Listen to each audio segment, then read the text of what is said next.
நானும் அண்ணன் சீமான் அவர்களும் ஒரே மேடையில் இருக்கிறனால நிச்சயமா அது கான்ட்ரோவர்சியல் ஆகும். காரணம் என்னன்னா, என்ன பேசுனீங்க, நேத்து யாரை பார்த்தீங்க, இன்னைக்கு யாரை பார்த்தீங்க, இது என்னை பொறுத்தவரை இதையெல்லாம் தாண்டி நாம் அரசியலை பார்க்க வேண்டும். அரசியல்ல மறுபடியும் மனிதர்களுக்கு மரியாதையும் முக்கியத்துவமும், எந்தவித கொள்கைகள் கோட்பாடுகள் வித்தியாசங்கள் இருந்தாலும் அதையெல்லாம் தாண்டி ஒரு சென்டர் பாயிண்ட்ல கைகுலுக்கி தமிழகத்தினுடைய நலனுக்காக, இந்தியாவுடைய நலனுக்காக அரசியல்வாதிகள் எப்பொழுதும் நிற்க வேண்டும். அது போன்ற ஒரு நாகரிகமான அரசியலை நாம் முன்னெடுக்க வேண்டும். அண்ணன் சீமான் அவர்களை பத்தி நான் என்ன பேசுறதுங்க? ஒரு அரசியல் தலைவர், ஒரு அரசியல் கட்சியினுடைய தலைமை ஒருங்கிணைப்பாளர் என்று சொல்வதை விட ஒரு போர்க்களத்தில் நிற்கக்கூடிய தளபதியாகத்தான் என்றும் நான் அண்ணன் சீமான் அவர்களை பார்த்து கொண்டிருக்கின்றேன். காரணம், அவருடைய கொள்கை, அந்த கொள்கையிலே அவர் எடுத்திருக்கக்கூடிய உறுதி பூண்ட ஒரு நிலைப்பாடு, அதற்காக எதை இழந்தாலும் பரவாயில்லை என்று தைரியமாக அந்த போர்க்களத்திலே போராடக்கூடிய மாண்பு, இது அண்ணன் சீமான் அவர்களை தமிழக அரசியல்ல ஒரு தனிப்பெரும் தலைவராக உயர்த்தி நின்று கொண்டிருக்கின்றார்கள் என்று. எனக்கும் சீமான் அண்ணனுக்கும் பெரிய வித்தியாசம் இல்லைங்க. நான் தேசியத்துல தமிழை பார்க்கிறேன், அண்ணன் தமிழ்ல தேசியத்தை பார்க்கிறார், அவ்வளவுதாங்க வித்தியாசம். இருவருக்கும் ஒரு பெரிய வித்தியாசம் இல்லை. இருந்தும் எப்பொழுதும் அண்ணன் சீமான் அவர்களுக்காக தொடர்ந்து ஆதரவாக நான் குரல் கொடுத்து கொண்டிருப்பதற்கான காரணம், இன்னைக்கு அரசியல் களத்துல பாத்தீங்கன்னா அந்த நேர்மையும் நெஞ்சுறுதியும் குறைந்திருக்கிறது. அது இருக்கக்கூடிய ஒரு மனிதனாக தொடர்ந்து நிற்கக்கூடிய அண்ணன் சீமான் அவர்கள் இந்த நிகழ்ச்சியில நாங்கள் இருவரும் பங்கேற்கக்கூடிய முதல் மேடையாக இது இருக்குது. அண்ணன் அவர்களுக்கும் இந்த நேரத்தில் என்னுடைய நெஞ்சார்ந்த வாழ்த்துக்களை தெரிவித்துக் கொள்கின்றேன். இந்த சொல் தமிழா சொல் என்பது எல்லாத்தையும் தாண்டி தமிழகத்தினுடைய அரசியலாக இருக்கட்டும், தமிழகத்தினுடைய அடுத்த கட்ட தலைவர்களாக இருக்கட்டும், பேச்சாளராக இருக்கட்டும், எல்லோரையும் அடையாளம் காட்டக்கூடிய மேடையாக மாறி இருக்கிறது. இது முதல் ஆண்டு இப்படிப்பட்ட ஒரு முயற்சி எடுத்திருக்கின்றார்கள். நிச்சயமாக வருகின்ற காலத்தில் இது இன்னும் பெரிய ஆலமரமாக வரணும். அந்த 2000 என்பது 20,000 வரணும். சுருக்கமா சில பேர் பேசினாங்க, சில இடத்துல பெருசா பேசினாங்க. பேச்சை பொறுத்தவரை எப்பொழுதும் நான் அடிக்கடி சொல்லுவது, நான் கற்றிருப்பது, நான் படித்திருப்பது, ஈத்தோஸ், பாத்தோஸ், லோகோஸ் என்கின்ற 3 வார்த்தையை நம்ம சொல்லுவோம். இது கிரீக் நாடுகளில் இருந்து வரக்கூடிய ஒரு பேச்சு எப்படி இருக்க வேண்டும் என்பதற்கான அடிப்படை இலக்கணம். ஈத்தோஸ் என்கின்ற வார்த்தை என்ன சொல்லுது? யாரு பேசுறாங்க, அது ஈத்தோஸ் என்கின்ற வார்த்தைக்கான அர்த்தம்.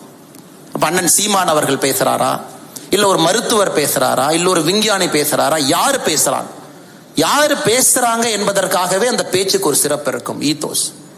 அடுத்து பாத்தோஸ் என்று சொல்லுகின்றோம். அது எந்த அளவுக்கு ஆணித்தரமாக எமோஷனலா பேசுறாங்க, அந்த பேச்சாளரோடு நாம் கலந்திருக்கின்றோமா, அந்த பேச்சோடு நயத்தோடு நாம் ஒன்று இருக்கின்றோமா, எமோஷனல் அப்பீல் என்று சொல்லுகின்றோம்.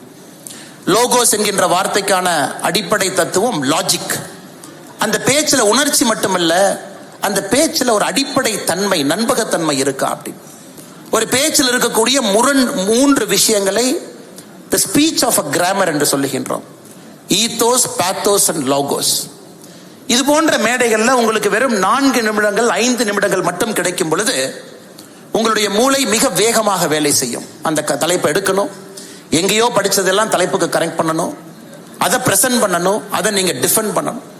அதனால்தான் எப்பொழுதுமே இந்த சிறிய பேச்சுக்களை பொறுத்தவரை ஒரு மனிதனை முழுமையாக அது சோதனை செய்யும். பெரிய பேச்சுக்களா இருந்தா நீங்க எங்கெங்கேயோ போகலாம், டெல்லி போகலாம், கல்கட்டா போகலாம், சுத்தி வரலாம், ஃபைனலா இந்த இடத்துக்கு வந்துடலாம். ஆனா அந்த சிறிய பேச்சுக்கள் 5 நிமிடம் 6 நிமிடத்துல பேசுங்கன்னு சொல்லும் பொழுது ஒரு பேச்சாளனுடைய முழுமையான தன்மை வெளியே வந்துடும். அப்ரஹாம் லிங்கன் எத்தனையோ பேச்சுக்கள் பேசியிருந்தாலும் கூட அவருடைய பேச்சுக்கள்ல மிகச் சிறந்தது, அமெரிக்காவை புரட்டி போட்டது 1863 கெட்டிஸ்பர்க் என்கின்ற இடத்துல அவர் கொடுத்த பேச்சு, கெட்டிஸ்பர்க் அட்ரஸ். எல்லாரும் நினைப்பாங்க, ஓ, அப்ரஹாம் லிங்கனுடைய கெட்டிஸ்பர்க் ஸ்பீச் என்பது பெருசா இருக்கும் அப்படின்னு. வெறும் 271 வார்த்தைகள், only 271 words. யாருக்காவது ஆர்வம் இருந்தா இன்னைக்கு நீங்க அந்த பேச்சு எடுத்து பார்க்கணும். எப்படி ஒரு பேச்சை ஒரு மனிதனால் கன்ஸ்ட்ரக்ட் பண்ண முடியும், வெறும் 271 வார்த்தைகள்ல எப்படி நம்மை கட்டி போட முடியும். 271 வார்த்தைகள்ல ஈத்தோஸ் இருக்கு, பாத்தோஸ் இருக்கு, லோகோஸ் இருக்கு, 3 இருக்கிறது. குறிப்பாக அமெரிக்காவில் நடந்த சிவில் வார நிறைவுக்கு கொண்டு வந்த ஒரு முக்கிய பேச்சாக அந்த பேச்சை பார்க்கிறோம். அதே போல எல்லோருக்குமே தனிப்பட்ட முறையில் ஒரு பேச்சாளரை பிடிக்கும், சில பேச்சுக்களை பிடிக்கும். சில பேருக்கு அரசியல் பேச்சுக்கள் பிடிக்கும், சில பேருக்கு ஆன்மீகம் பிடிக்கும், சில பேருக்கு அறிவியல் பிடிக்கும். எது இருந்தாலும் கூட ஒரு மனிதன் நல்ல பேச்சாளராக இருக்கும் பொழுது தன்னை நன்றாக அறிந்து கொள்ளுகின்றான், தன்னை நன்றாக வெளிப்படுத்திக் கொள்ளுகின்றான், சமுதாயத்தினுடைய பிரச்சனையை உள்வாங்கி அதற்கான பரிகாரத்தை நல்ல பேச்சால் தேட முடிகிறது. அதனால்தான் அன்பு சொந்தங்களே, இந்த பேச்சுங்கிறது அரசியல் மேடையில் அண்ணன் சீமான் அவர்களை போல பேசணும், அது ஒரு பக்கம். அதை தாண்டி நீங்க சாதாரண ஒரு நிறுவனம் நடத்தினாலும் கூட 4 பேர் அதில் பணியாளர்களாக இருந்தாலும் கூட அவங்க கிட்ட எப்படி பேசணும், எவ்வளவு தன்மையாக பண்பாக பேச வேண்டும், அது ஒரு பேச்சாளர் இருந்து வரும்.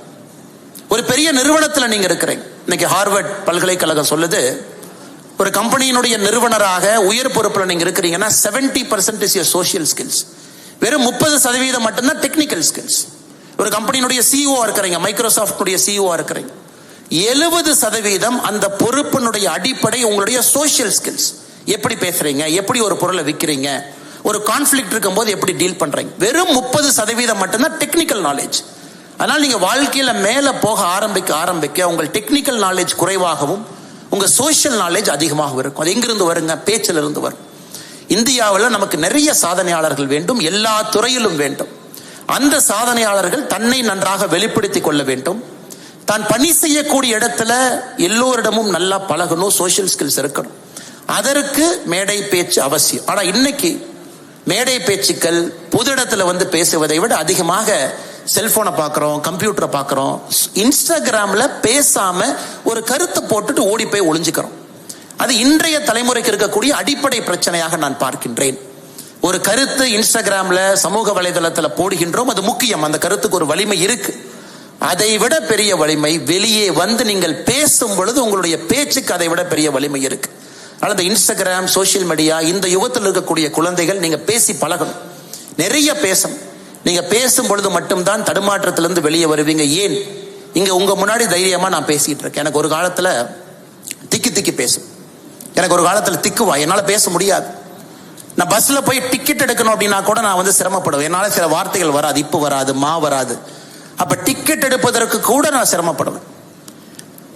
நான் படிக்கக்கூடிய பள்ளியில ஒரு ஆசிரியர் கண்டுபிடிச்சிட்டாங்க, அண்ணாமலை கிட்ட சில வார்த்தையை டக்குன்னு கேட்டா அவனால பேச முடியாது, அதனால பொறுமையா கேட்டா தான் பேசுவான். 6வது 7வது படிக்கும் பொழுது அந்த ஆசிரியர் என்ன பண்ணாங்கன்னா என்னை அதிகமாக பேச வச்சாங்க. ஸோ டெய்லி அன்றைய தினம் செய்தித்தாளை வாசிக்கணும், தம்பி அண்ணாமலை வாசிப்பாரு.